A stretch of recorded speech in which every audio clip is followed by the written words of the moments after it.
everyone, and welcome back to another episode of the Purple Breakdown, a podcast covering the Baltimore Ravens. I am your host, Alex, and I am glad to have you back on another episode. This is episode 5 now, big number 5.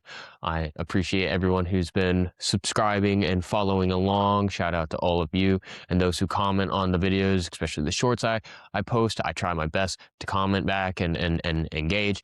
So please keep doing that. You make my days when you do. Share the videos, like, subscribe if you're on Spotify. Please follow the podcast and leave a review. And any comments you'd like, again, I will respond back. So we're just going to jump right into it today, since it is a little on the later side right now. And I do have work in the morning. News updates. John Harbaugh is rumored now to have agreed to become the next head coach of the Baltimore Ravens and bringing Todd Monken along with him.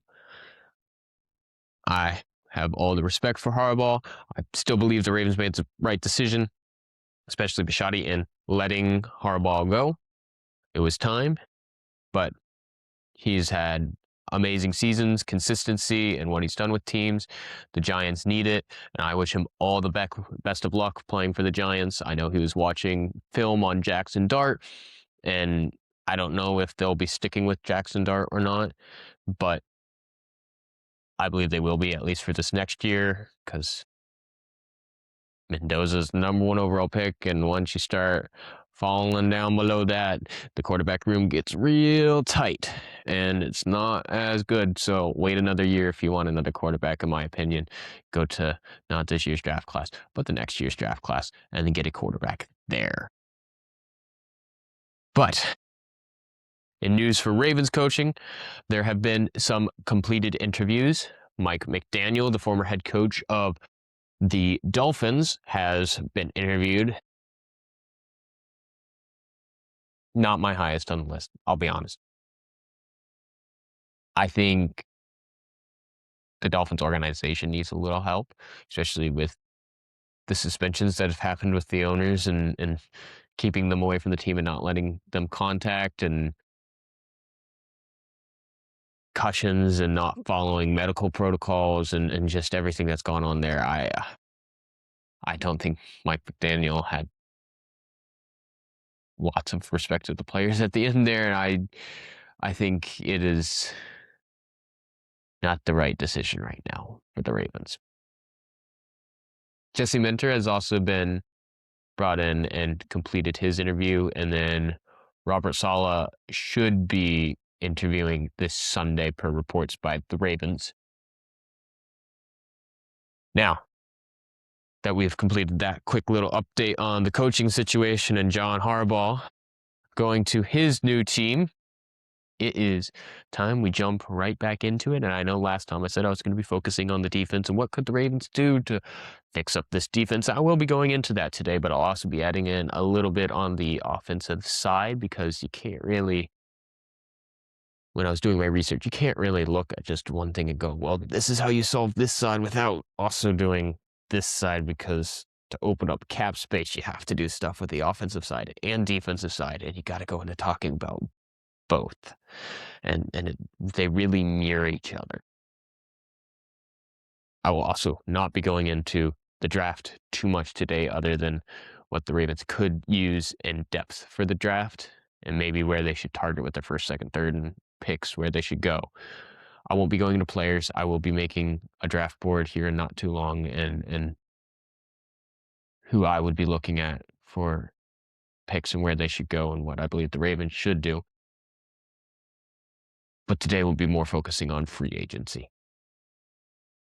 So, we heard from the press conference a few days ago the problems that they saw with the team, and that it was the trenches having problems, specifically the O-line not gelling together in the past as it has, and the defensive line not getting pass rush, and the marriage between the defensive line and the secondary not working out, be that miscommunication, lack of pressure on the quarterback, allowing time for receivers to get open, miscommunication on the defensive side, and not communicating with the line nor with each other in the secondary, and the lack of execution on that. And that led to the season going the way it did.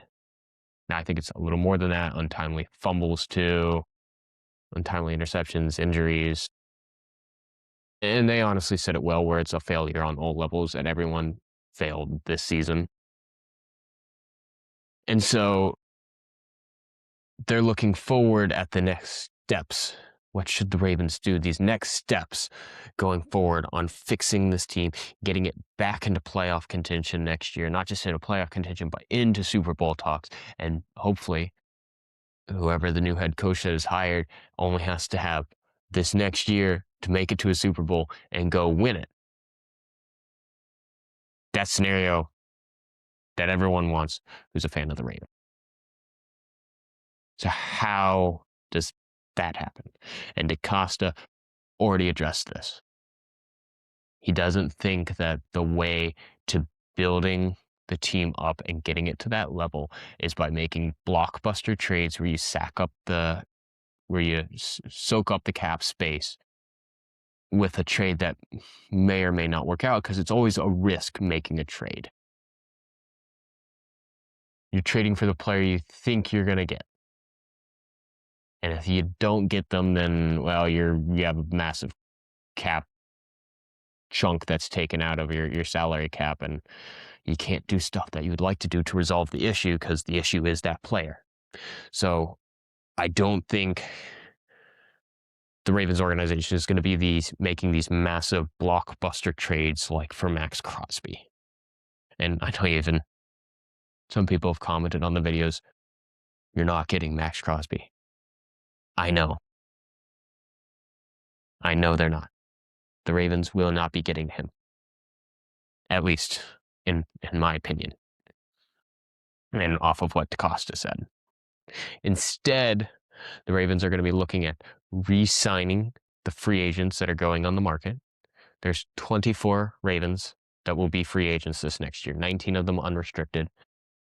So re-signing them, signing other free agents on the market, and then drafting. Costa put it as the way to build Super Bowl caliber teams and to be consistently competing is you got to draft like Ozzie Newsome at a Hall of Famer level and free agency like him, and build the rosters like that. And so that's how I think they're going to be going forward, is re-signing key players from the free agency that will be leaving the Ravens, and well, hopefully you don't let them leave the Ravens, and then adding the important pieces that you need to help plug the gaps through the free agency and the draft. To do this again, you got to open up cap space. Got 10 million plus right now, a little over 10 million, depends on how it all goes, in cap space to work with, because you're saving a sizable chunk for the rookie picks. I believe they got to save somewhere over $12 million for the rookie picks right now. So you got to open up cap space. It's been talked about a lot. It's a key point. I said it. Rashadi's quarterback is Lamar Jackson. So you re-sign Lamar Jackson, extend him out, have his contract so it opens up some more space. Now you trade, and if you cannot trade Marlon Humphrey, you cut him. And I'm saying this because he has $19.25 million guaranteed, up to $26 million in incentives. Both the guarantee and the incentives together is $26 million. And so if on a 1-year contract too, that's all that's left on his contract is 1 year. So any team that is looking at Marlon Humphrey has to be willing to accept that they'll be paying him that much money. At least $19.25 million guaranteed. At least that much. Now there's cornerback needy teams out there, but I don't know if anyone's willing to take that on, especially with how his stock has dropped a little with how he performed this past season. He has to accept that, like, no, the Ravens have to accept that they may not get as much out of a trade that they would want. You're either getting, hopefully, like third and a fourth round draft pick for him, or some upside players. If you can't trade him, put it out there. But if you can't trade him, cut him, save that $19.25 million, have that put into the cap space. I believe too, firmly now, got to trade Mark Andrews. There are teams that need quarterbacks. Somebody will trade for Mark Andrews. Either high upside players for the line or the D line, for the O line, interior O line, specifically the guards. Daniel Fa'alele and Andrew Voorhees had the problems this past year. You got to shore up those spots. I think part of that is letting Emory Jones Jr. take a step up and forward and fill the spot at left guard. And then you have to find someone for right guard. And that could come through a trade with Mark Andrews, or you get some picks out of it. I feel like it's going to be a later round pick somewhere, fourth, maybe a fifth round pick. I also think that this one's a tougher one because the Ravens need wide receivers. And specifically, I think they got to target them in the draft because the strategy that the Ravens have been using before for free agency and for trading, where when the Ravens do make trades, because they will make trades going forward, it's just not going to be flashy trades. It's going to be trades that fit the right price and the right upside, right fit for the team. But where was I going with this? But their strategy, for wide receivers has been the same thing, where you go after established players that have maybe a little older, but established players that have had good years in the past, and you're hoping to squeeze out every last bit they have in them. And that for the Ravens has been OBJ and DeAndre Hopkins these past few years. Neither of them have panned out as what the organization would have hoped. And I think these threats that are supposed to be down the field, and D-Hop made some amazing catches this year down the field, especially looking at that first game against the Bills. I mean, there was some holy moly catches, and OBJ had those too.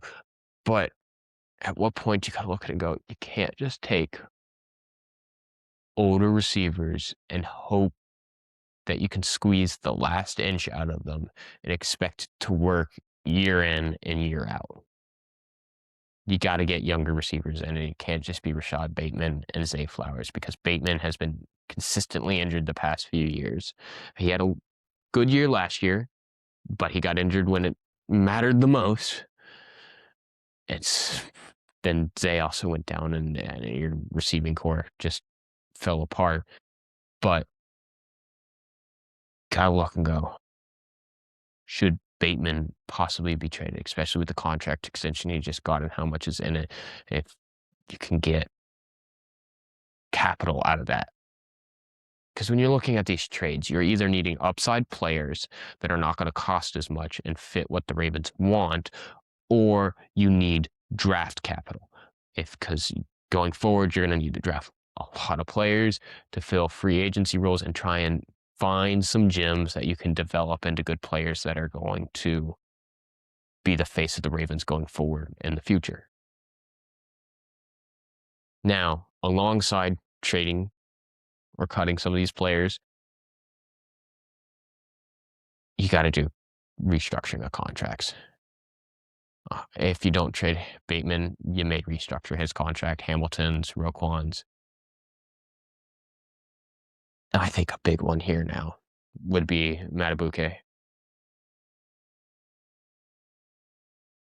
I'm concerned on that. There hasn't been much news that has come out on Matabuke's injury, whether or not there was a surgery or what has happened. I really hope he is strong and healthy and will be back next year and will be a violent part of the defense that will be back to the old and just solidifying that D line and helping out on it. which would help the entire D line. You run the risk because it was asked at the press conference if there was any news on him, and I understand why they declined to answer on it. It's private, it's being handled, but it just makes you wonder what is going on. Will he be back? Can he play another down of football? And if he cannot play another down of football, you got to replace him. So either restructuring his contract or something to open up cap space to be able to replace him if he can't come back. And if he can come back but can't play at the same level as he was before, you got to have help there, which is what I'll go into here in a little bit. Because what I'll be going into next is those 24 unrestricted, not just unrestricted, 19 unrestricted free agents. The other remaining 5. Well, I think there's 1 restricted. But either way, who should be re-signed there? I think there's some big must re-sign. 1, Tyler Linderbaum. Don't let him go. He has been the linchpin of the O-line now. He is the center, one of the best in the league. I understand they didn't do the 5th-year option on him because it would have made him the highest paid center in the league, but you're already at that point anywhere where you may have to, well, you may have to, you are going to have to fork over a sizable contract to him, but get him that contract, get him staying at Baltimore. Do not let him go, because if you can be between Ronnie Stanley, Tyler Linderbaum, and Rosengarten, you have a solid 3 right there on the line that you can use as a core, and then you just have to have Emory Jones Jr. step up to that left guard role, play solidly, and find somebody for the right guard, and it's a core to build around. I think at the same time, Patrick Ricard, you need to re-sign him. He is a Raven. He is essentially a 6-0 lineman that makes the run game work smoothly, because when you have over 300 pounds of Patrick Ricard running at you from behind the O-line, you make holes. He is a juggernaut that Derrick Henry follows behind, and you see Derrick Henry pushing him, and like, block there, and it opens up, and it's a beautiful pairing. Don't let him go. Re-sign him. I think at the same time, talking about the lack of the pass rush and needing it to stay, Draymond Jones. Just got him. Don't let him go. Still think he had a solid year with the Ravens. Got further for the Ravens, I believe. Don't let him go. Keep him on the Ravens. Now, at safety, it gets a little harder. There's 2 looking at. A Darius Washington and Alohi Gilman. Alohi Gilman had a very good year. He had a rating of over 114. He was targeted 42 times, only let up 27 completions, 133 yards in total. It's about 16 yards of completion, but I still think he had a really solid year for the Ravens. In my opinion, he played a lot better than Marlon Humphrey in the secondary. But you have Alohi Gilman and a Darius Washington to try and decide between the 2 of who should be that 3rd safety spot, because Malachi Starks is there, and then Kyle Hamilton is there. I think Alohi Gilman should be the one to stay. He had 68 tackles in total, and I know Adarius did not get to play as many games. He only played 4. He was targeted 7 times, and he let up 6 completions for 112 yards, which was 18.7 yards of completion. He did have a rating of 118.7,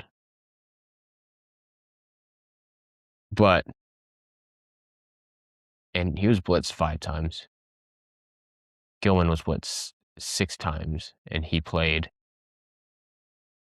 a good chunk of the year, almost the entire year. if you can keep both, keep both. That would be great to have that depth at safety.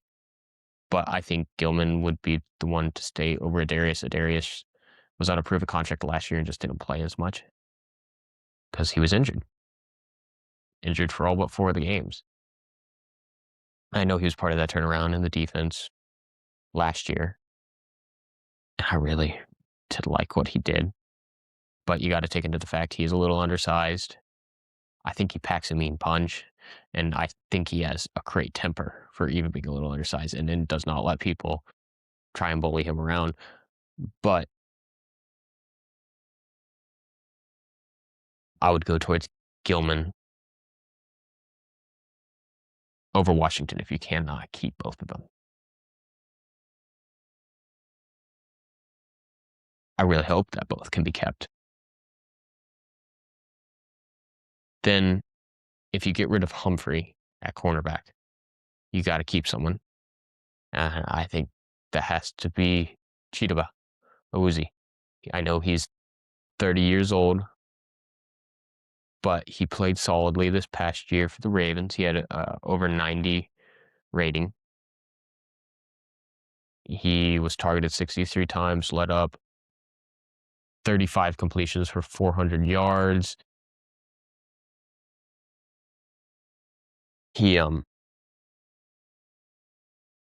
which, I mean, it is a 55% completion rate against him. And he didn't have any interceptions, but he played well. He played solidly. He had 43 combined tackles. He was blitzed 5 times. And he had a missed tackle rate of 12%. Gilman had 11%. Adarius in the games he played also had a 12% missed tackle rate. But you got to keep someone, and Chidobe is that old established cornerback that could add depth, and you have to ask Nate Wiggins and TJ Tampa to step up into that number 1, number 2 role. Especially you got to look at Nate Wiggins and say, Marlon's gone, and it is now your job. You have to be that number 1 corner that we need you to be.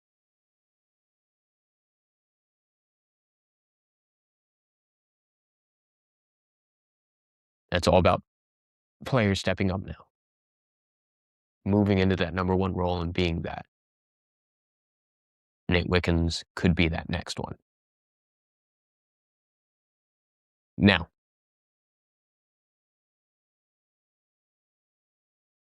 those are ones that you should be considered.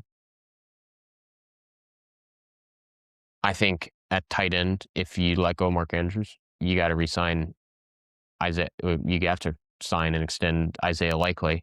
And I would like to see Kolar there too and have the pairing between Likely and Kolar. But if you can't have Kolar, you got to draft a tight end or get one in one of the trades you'd make. It's a 2 tight end system. It really is for the Ravens. You got to have 2 solid ones that can be out there and playing together. At the same time, you have Tylan Wallace and DeAndre Hopkins going on free agency. D-Hop is a hard one to discuss around. He wants to play 1 more year. He thinks he has what he can give is a little more. I don't know if that's with the Ravens. The Ravens have had this ugly problem in the past of having older receivers come in to try and ink out that last little bit of juice with them. And when it comes to established players like that at wide receiver, I went into it earlier. You gotta draft wide receivers to add talent to it, and needing a deep threat like that. I just don't know if D-Hop has as much in the tank anymore as left. As same with OBJ, and the Ravens have done this for a few years now. You need a deep threat, catch it on anyone receiver like what George Pickens can do. George Pickens will be a free agent, but the money that the Ravens would have to fork out to him would be ridiculous.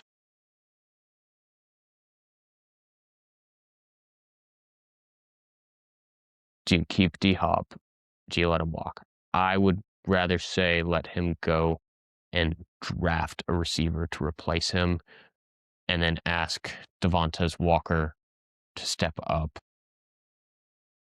and could resign Tylan Wallace and then have Zay Flowers, whoever you drafted, and then Devontae Walker and Tylan Wallace, and that's your four. If you don't get rid of Bateman, then Zay Flowers, Bateman, and then whoever you draft, and then Walker. But then I would say let Wallace go. At running back, Keaton Mitchell will be a free agent. I think you got to re-sign him. The combo punch between Derrick Henry and Keaton Mitchell and the rotation that you can operate there worked really effectively this past year. It's one of the reasons Ravens were one of the leading rushing team in the NFL without having as many design runs for Lamar and Lamar not rushing as much. And between Derrick Henry, Keaton Mitchell, and Ali, you had the leading rushing team. And I think having that combo continue between Derrick Henry and Keaton Mitchell would be the best way to keep moving forward. If you don't get Mitchell, you got to find somebody to replace him in the draft.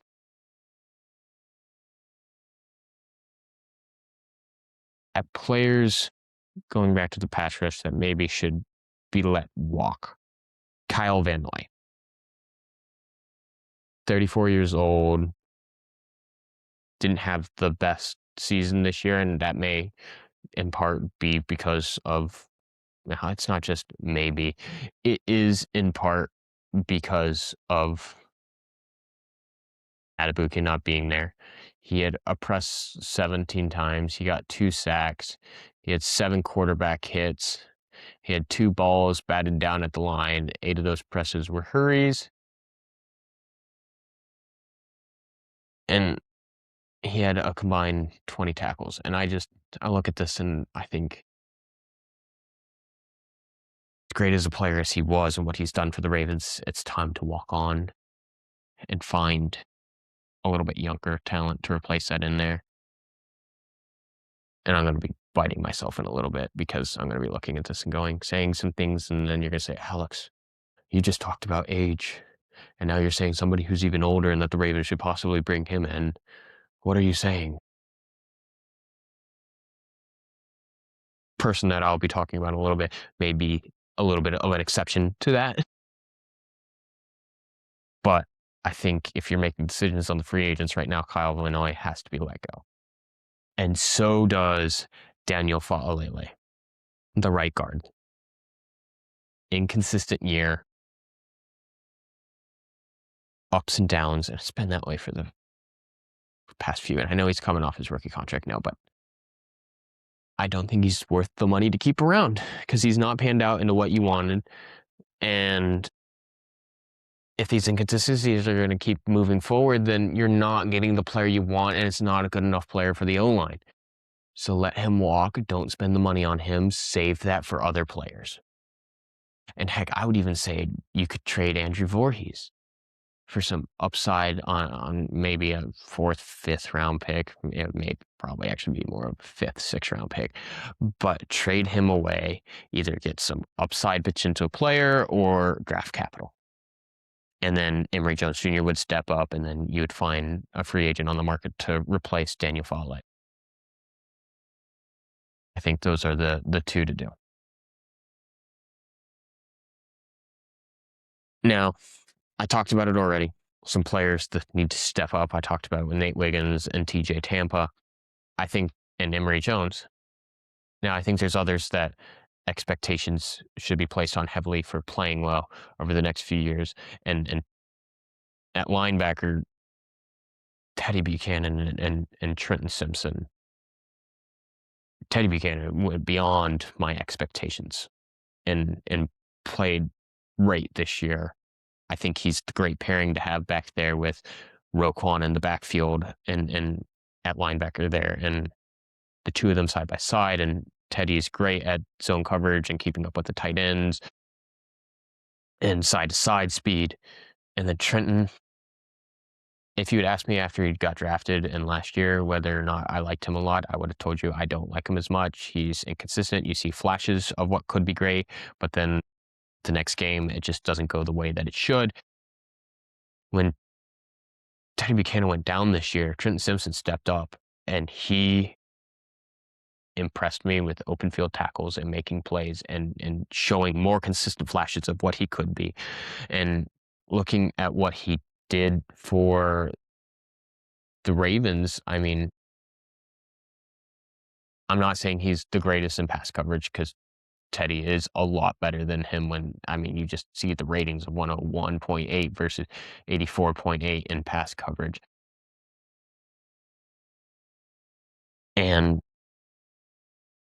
But his on the line and using him for the pass rush, he had 16 blitzes, he had 1 quarterback hurry, he had 2 quarterback hits, he got 2.5 sacks and 6 presses. He combined for 66 total tackles. I mean, downhill running, getting towards open field tackles, and putting pressure on the quarterback. That could be Trenton Simpson's bread and butter in packages for going here on forward. And I think asking 2 of them to continue to play the roles that they're playing and step forward and continue to develop is what the Ravens should do with them. And that includes Mike Green there too. At outside linebacker, I think he will be one of the leading Ravens pass rushers years to come. He's taking steps forward, and I'm excited to see what he becomes too. Now, outside re-signing free agents that will be leaving the Ravens, possibly. Hopefully they don't, because you re-sign them. The Ravens need to bring in talent from free agency that's outside of the Ravens already. And on the market, there's some names coming up. I think the Ravens looking at established players who have shown talent with upside. I think on the defensive side, I know this has been talked about for a few years in the past here, but Calais Campbell. I know he's older. He's getting near 40 now, but he had a good year this past year. He had 6.5 sacks with 1 batted ball, 8 quarterback hits, 3 hurries, 18 press, 43 combined tackles, only 4 missed tackles. He had a good year, and he could be a solid defensive lineman that could help fill for Madubuike and complete that defensive line and just add extra depth to it, and would be a great person to help teach any young talent that the Ravens draft this year. Now, if you're looking at replacing Madubuike, if he can't come back and play, Jalen Phillips is going to be an unrestricted free agent. I know he would be a little more pricey. He had 29 solo tackles, 5 sacks, and 1 forced fumble this year for the Eagles, but he could help with that role so much. Looking outside and hoping to create some more pressure at defensive end. There's some interesting choices here that I was actually looking.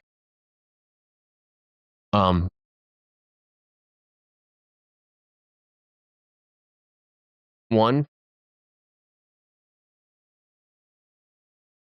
possibly looking at Cameron Jordan for the Saints. He had 43 solo tackles this year.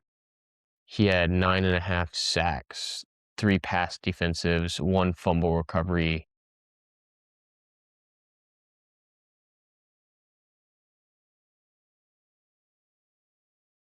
I think it could be a good year for him. It was a good year for him with 32 solo tackles, 10.5 sacks, and 2 forced fumbles. It's a great year for him. He'll be an unrestricted free agent. That could 100% help.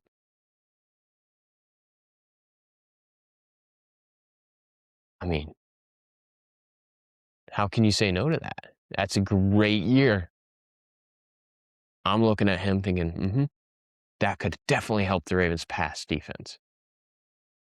I think bringing back Jadeveon Clowney from he's now on the Cowboys. He's been all over the place, but he had 8.5 sacks this season, 22 press, 4 batted balls, 1 quarterback hit, 12 hurries, 41 combined tackles. He succeeded when he was on the Ravens. I think bringing him back for another year, because I know he's not going to stay more than a year. He bounces around from team to team, but he could add help pass rush back into the Ravens and get after the quarterback and teach Mike Green, coach him, mentor him up. And I'm not saying you get every single one of these guys. These is just somebody you could look at for adding, because you can't afford every single one. Another interesting one right here who could add a lot to the Ravens defense is Joey Bosa. Now, I know all of you would be saying, well, isn't he old? He's 30 years old, but he had 29 combined tackles this year, 17 solo. He had 5 sacks this year, which you're thinking, well, that's the leading on our team. Stat that I like the most is he had 5 forced fumbles. Now, talking about Ravens needing to get the ball turned over and get it back in the hand of the offense and moving, 5 forced fumbles is an amazing stat to see there, and chance to give your team to get the recovery and get it back in the offense's hands if you can't go and score it for a touchdown right there on the fumble recovery. I think he could be a great addition in helping bring the pass rush.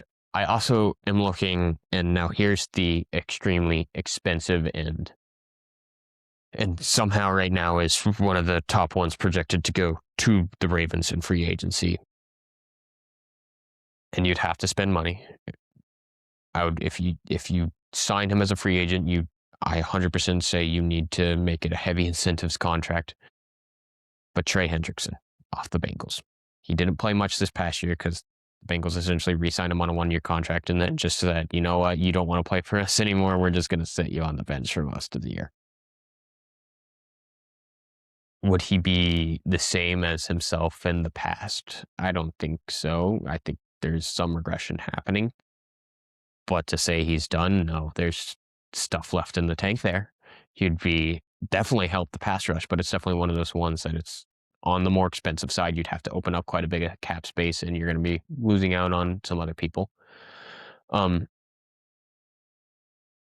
Looking at the secondary, at safety, I have an interesting thought here.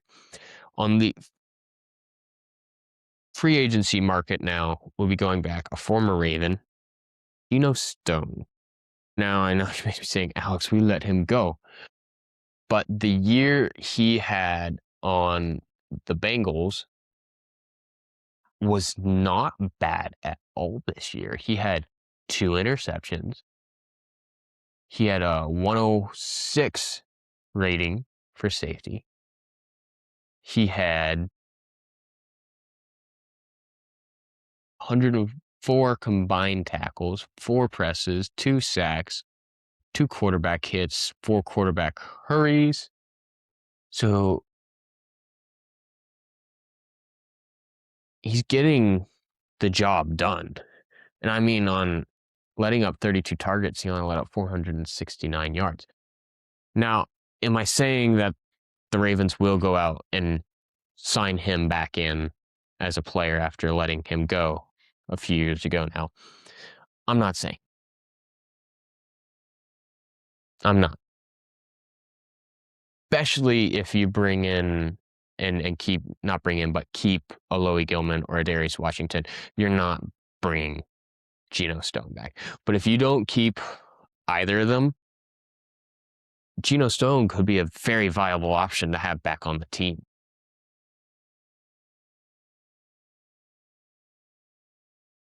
Cornerback, I think you can add depth there. If you're looking at just straight out replacing Marlon Humphrey and what he does, you could be looking at Nashawn Wright. But I don't think they'll go there, especially since I think he's supposed to be getting like a $20 million contract.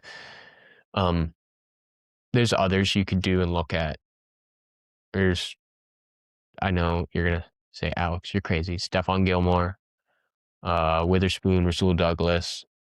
There's players out there. I think the Ravens will be more targeting cornerback in the draft, especially also defensive end. They're going to definitely be drafting, maybe even in the first round, but I think they'll also be targeting cornerback pretty heavily in the draft and may not pick up free agency as much here. Interior offensive lineman. If Emory Jones steps up at left guard, you need a right guard with Falalele leaving. And I think looking at established players who play well and who's on the free agency market, former Raven, Kevin Zeitler, solid right guard, bring him back. I think the combination of Ronnie Stanley, Emory Jones Jr., Tyler Linderbaum, Kevin Zeitler, and Roger Rosengarten, you are going to have a great starting five right there. And that will mesh up the O-line and then Patrick Ricard in that backfield. You will have a solid enough O-line now that you'll be able to play some more bully ball there. Wide receiver, it's got to be the draft. Yeah, unless you're paying George Pickens an absurd amount of money. But I know I've rambled on for a while now, and honestly, I got to wrap this up. It's starting to get a little late, and I do have to work tomorrow in the morning.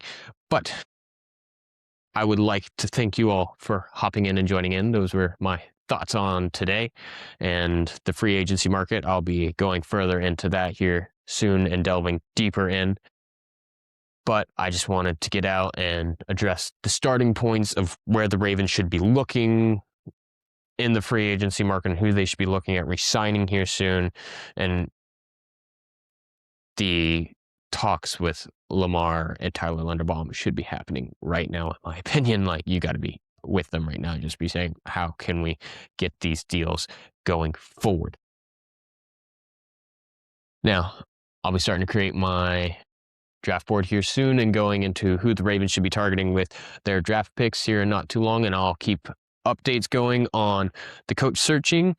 And when a head coach is finally brought in, I'll start updating on who the Ravens could be looking at more for offensive coordinator and defensive coordinator. I've already gone a little into the defensive coordinator with saying Durante Jones if Brian Flores comes along, which is still my belief. If Brian Flores comes along, number one head coach option for the Ravens right now, in my opinion, bring along Durante Jones as defensive coordinator. That pairing would fix the secondary and the pass rush and everything because they get the most out of their players. But I would like to thank everyone for joining in. I got to wrap it up now. Please like, comment, subscribe, share the videos. Your support means the world to me. I will keep responding to comments, keep trying to push out the best content that I can. I can't wait to put out the next episode of the podcast and to hear from all of you. Have a great day, everyone.